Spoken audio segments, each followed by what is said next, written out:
رحمت نے لے لیا مجھے آغوش نور میں۔ السلام علیکم ورحمۃ اللہ وبرکاتہ۔ نحمده ونصلي ونسلم على رسوله الكريم، اما بعد فاعوذ بالله من الشيطان الرجيم، بسم الله الرحمن الرحيم۔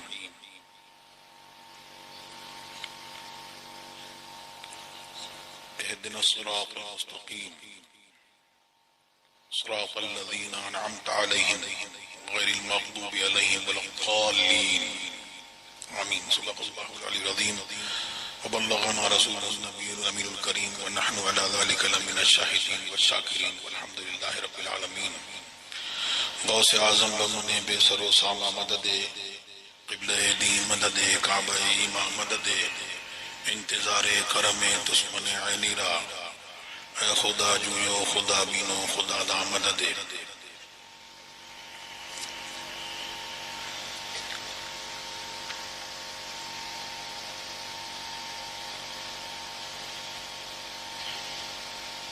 جشن معراج کی محفل میں ہم لوگ حاضر ہیں، اور اس تعلق سے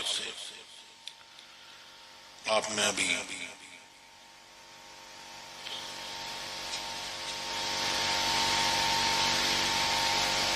مفصل مدلل بیان سنا نماز کے تعلق سے، کہ سرکار جب تشریف لے گئے اسی تعلق سے ایک حدیث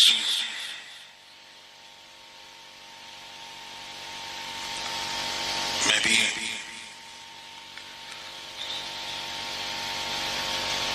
آپ کے گوش گزار کر دوں۔ سرکار دو عالم صلی اللہ علیہ وسلم جب معراج پر تشریف لے گئے، اور یہ نماز کا تحفہ جس کو مومن کی معراج کہا جاتا ہے، حقیقت یہی ہے۔ جب تشریف لے گئے سرکار، تو سرکار فرماتے ہیں کہ جب مجھے لے جایا گیا آسمانوں پر، تو حضرت جبریل علیہ السلام آپ کے ہمراہ تھے۔ پھر جب حجاب اکبر پر سدرۃ المنتہا پر جب پہنچے، تو حضرت جبریل نے سرکار کی بارگاہ میں عرض کیا کہ اب آپ آگے بڑھیں۔ سرکار نے فرمایا نہیں جبریل، تم بڑھو۔ آپ نے عرض کی کہ اب اس مقام سے آپ کے علاوہ کوئی تجاوز نہیں کر سکتا، کوئی نہیں بڑھ سکتا، اور آپ کا مقام اللہ کی بارگاہ میں بہت بلند ہے۔ پھر حضرت جبریل نے، سرکار فرماتے ہیں کہ میرے پیچھے سے کہا یا محمد، اللہ تبارک و تعالی آپ کی تعریف فرماتا ہے، تو اس کو سنیں۔ پھر آگے بڑھے اور سرکار نے عرض کی التحیات للہ والصلوات والطیبات۔ اللہ تبارک و تعالی نے فرمایا السلام علیکہ ایھا النبی۔ ہم جو پڑھتے ہیں وہ خبر کے طور پر نہیں، جو واقعہ ہوا وہ ہوا، انشاء کے طور پہ پڑھتے ہیں، اور اس سے حاضر و ناظر کا مسئلہ بھی صاف ہوتا ہے۔ اور علماء کرام نے فرمایا کہ نمازی کو چاہیے کہ جب نماز میں ہو اور جب التحیات پڑھے تو پھر پورے خشوع و خضوع کے ساتھ میں پوری نماز پڑھے، اور اس طور پر پڑھے کہ وہ اللہ تبارک و تعالیٰ کے حرم میں داخل ہوا، اور وہاں پر محمد رسول اللہ پہلے سے موجود ہے، اب اپنے نبی کو سلام بھیج رہا ہے۔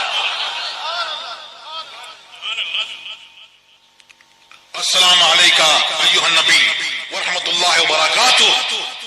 سرکار دو عالم صلی اللہ علیہ وسلم نے جو رحمت للعالمین ہیں تمام عالم کے لیے، سب مخلوق کے لیے، تمام مخلوقات کے لیے آپ رحمت بنا کر بھیجے گئے. وہاں پر آپ نے ارشاد اللہ کی بارگاہ میں عرض کیا السلام علینا وعلی عباد اللہ الصالحین.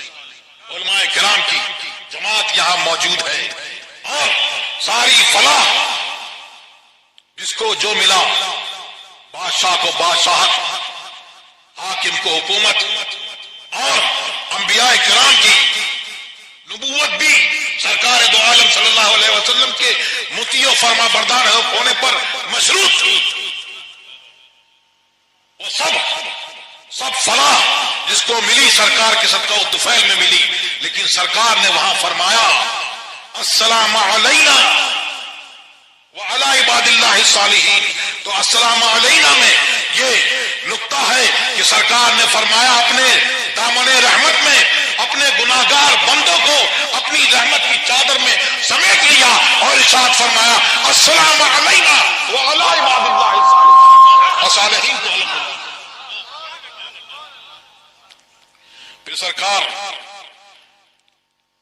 پیچھے سے نیچے سے حضرت جبریل علیہ السلام نے عرض کی اشہد ان لا الہ الا اللہ واشہد ان محمد عبدہ ورسولہ. پھر آگے حدیث طویل ہے. اللہ تبارک و تعالی نے ارشاد فرمایا آمن الرسول بما انزل الیہ من ربی. سرکار فرماتے ہیں کہ میں نے عرض کی ہاں یار آمنت بک، میں تجھ پر والمؤمنون کل آمن باللہ وملائکتہ وکتبہ ورسولہ لا نفرق بین احد من رسولہ. جیسے یہودیوں نے موسیٰ علیہ السلام اور حضرت عیسیٰ علیہ السلام میں فرق کیا، تو ہم مومن جو ہیں وہ تیرے اوپر ایمان لائے تمام مومن، اور تیری آسمانی کتابوں پر، ملائکہ پر اور تمام رسولوں پر، اور اس میں وہ فرق نہیں کرتے. اور جس طرح سے نصارہ نے فرق کیا وہ اس طرح کا فرق نہیں کرتے. پھر اللہ تبارک و تعالی نے ارشاد فرمایا لا یکلف اللہ نفسا الا وسعها. اللہ تبارک و تعالی کسی جان کو اس کی طاقت سے زیادہ اس کو مکلف نہیں فرماتا. لہا ما کسبت، جو اس نے کمائی کی اور جو اس نے خیر سے کمائی کی، وعلیہا ما اکتسبت، اور جو اس نے برائی کمائی اس میں پھر ارشاد ہوتا ہے اللہ تبارک و تعالیٰ کی طرف سے مانگو تمہیں عطا کیا جائے گا. سبحان اللہ. اللہ سرکار عرض کرتے ہیں غفرانک ربنا والیک المصیر، اے رب معافی اور تیری طرف ہی پلٹنا ہے. پھر یعنی تمام مومنین و مومنات کے گناہوں کی بخشش طلب کرتے ہیں اور حالانکہ اللہ کی مغفرت سے کوئی بے نیاز نہیں، لیکن انبیاء کرام اگر کرے تو ان کی درجات کی بلندی کے لیے ہے اور ہمارے لیے طلب کی جا رہی ہے. سرکار فرما رہے ہیں کہ ہماری امتیوں کی اور گناہگار امت کو مولا تو تم کو معاف فرما دے، درگزر فرما. اور پھر ارشاد ہوتا ہے، پھر اللہ سرکار دو عالم صلی اللہ علیہ وسلم سے ارشاد فرماتا ہے اللہ تبارک و تعالی یا محمد مانگو تمہیں دیا جائے گا. تو سرکار عرض کرتے ہیں ربنا لا تؤاخذنا ان نسینا او اخطانا. اے اللہ تو ہمیں بھول چوک میں اسے معاوضہ نہ فرما. تو اللہ تبارک و تعالی ارشاد فرماتا ہے ایسا ہی سبحان اللہ. بہت ایسا ہی ہوگا. پھر اس میں طویل حدیث میں پھر اس کے بعد سرکار کی بارگاہ میں سرکار عرض کرتے ہیں اور طویل حدیث میں آخر میں سرکار دو عالم صلی اللہ علیہ وسلم عرض کرتے ہیں، اللہ تبارک و تعالیٰ ارشاد فرماتا ہے آخر میں حدیث کے یہ الفاظ ہیں، آخر حدیث میں کہ تمہاری امت میں جو صابر ہوں گے، اور صابر کا معنی وہ ہے کہ شریعت کی پابندی کرے، صابر کا معنی کہ اپنے نفس کو جو چاہتا ہے اس سے وہ روک لے، اپنے آپ کو اس سے روک لے، تو وہ جب اس سے روک لیں گے تو تمہاری امت کے 20 صابر جو ہیں وہ 200 پر بھاری ہوں گے۔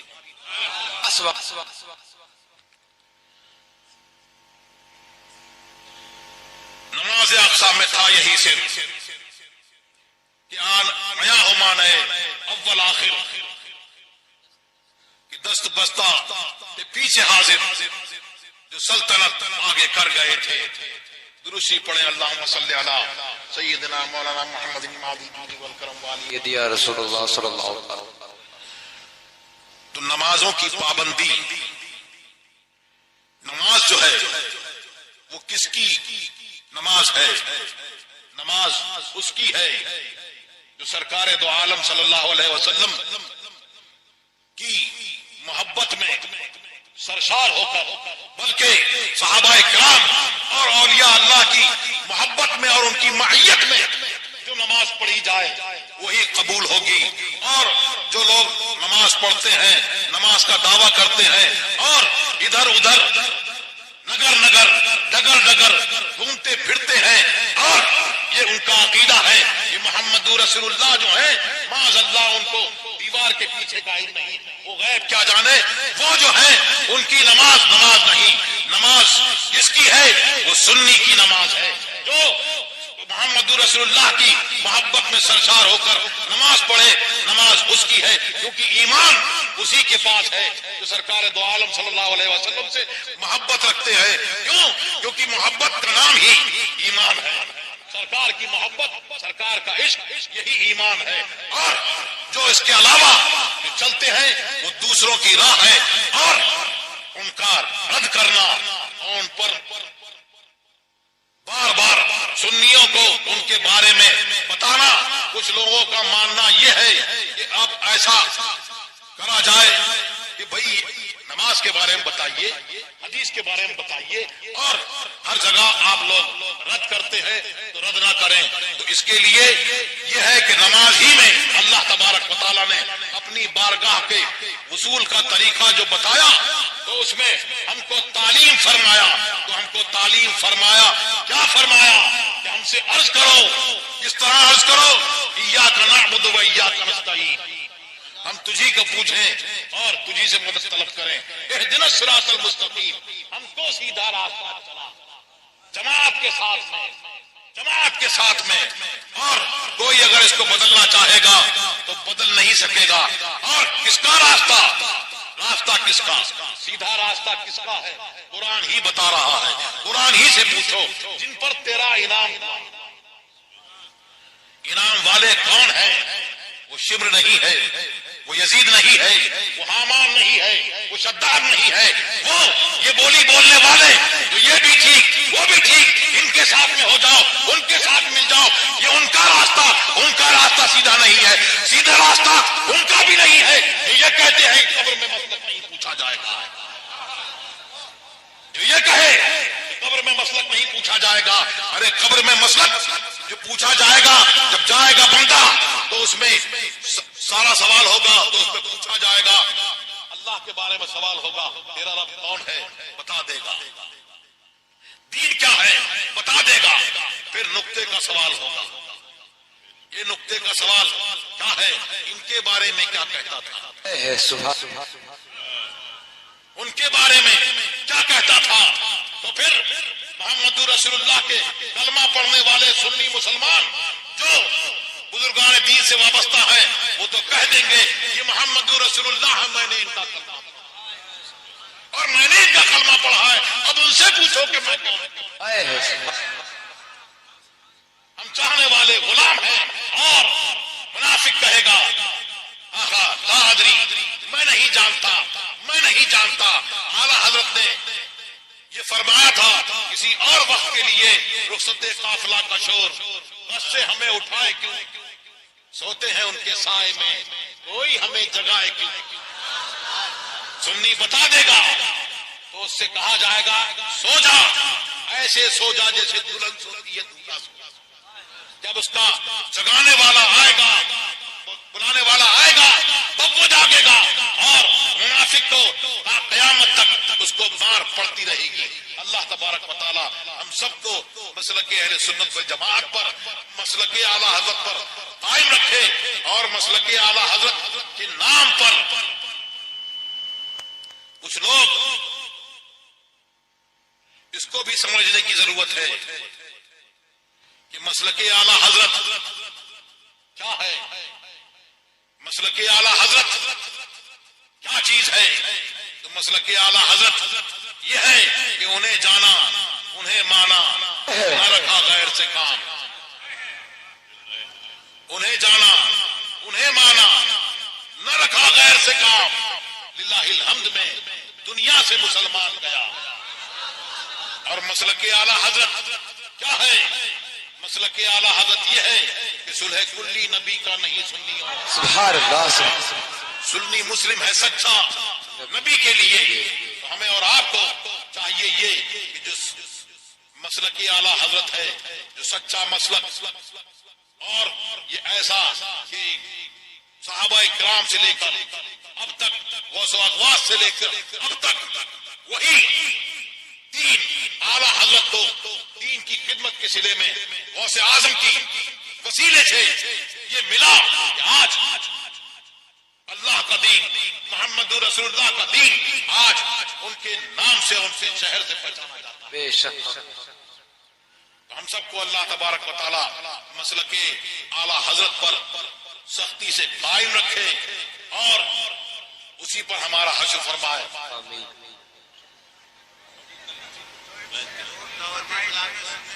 مصیبت میں آنا تھا۔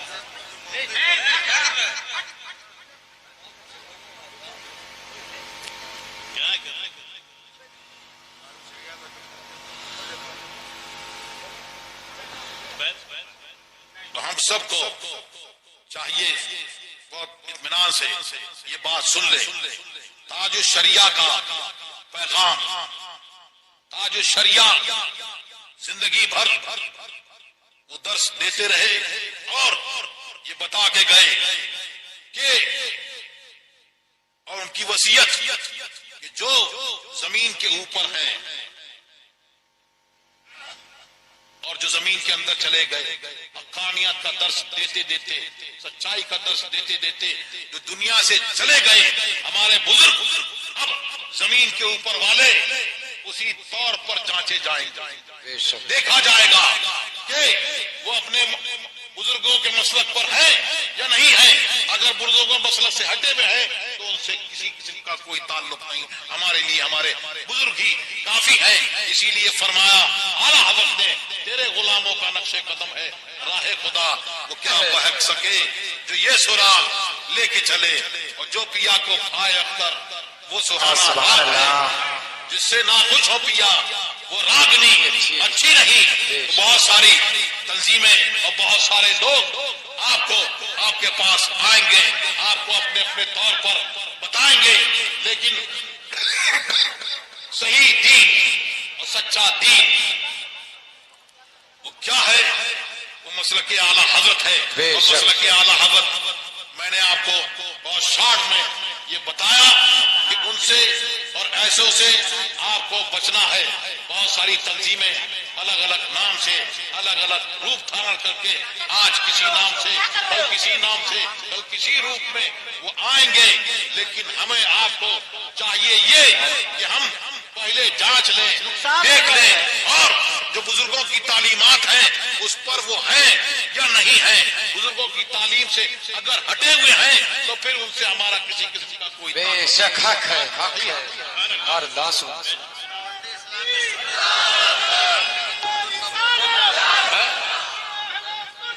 زندہ آباد۔ اور تاج الشریعہ نے جس کے بارے میں، جس تنظیم کے بارے میں جو فرمایا، تو دو تنظیمیں ہیں، دعوت اسلامی اور سنی دعوت اسلامی ان کے بارے میں علل اعلان تاج الشریعہ نے فرمایا کہ یہ مسلک اعلیٰ کی مبلغ نہیں، ان سے اعتراض کرو. للکار ہے